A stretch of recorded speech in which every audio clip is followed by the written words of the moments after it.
That ఇది. And అట్లానే నివాసాలు ఆల్రెడీ మీరు చూశారు. ఈ మధ్య మేము ఐలాపూర్లో కొన్ని ఎంక్రోచ్మెంట్స్ తీయటం జరిగింది.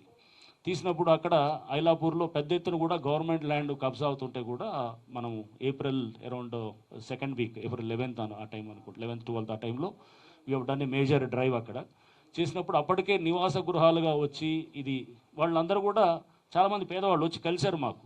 వాళ్ళంతా పాపం ఎక్కడెక్కడి నుంచో వచ్చి లేకపోతే ఆటో డ్రైవర్లు లేకపోతే చిన్న ఏదో ఇళ్లలో పనిచేసే మెయిడ్ సర్వెంట్స్ ఇట్లాంటి వాళ్ళు అందరూ వచ్చినారు.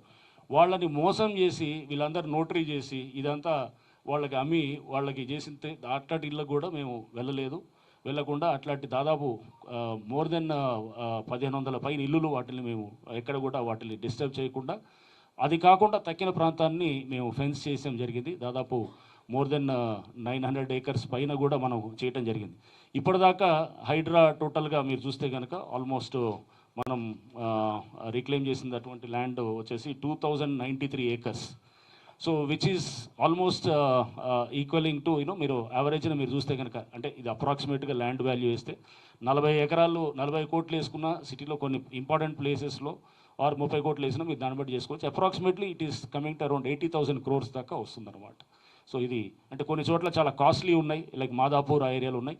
కొన్ని చోట్ల ఇప్పుడు అమీన్పూర్ లాంటి ప్లేసెస్లో 10-15 కోట్లలో ఎకరా వచ్చే ఉంటుంది. సో బై అండ్ లార్జ్ యావరేజ్గా చూస్తే కనుక మీకు this is how it is working అనమాట. 80,000 crores అప్రాక్సిమేట్గా మన చేసినటువంటి ఇది వస్తున్నది.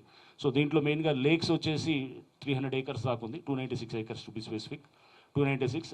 నాలాస్ వచ్చేసి 24 acres ఉన్నాయి. గవర్నమెంట్ ల్యాండ్ అరౌండ్ 1600 ఎకరాలు ఉంది.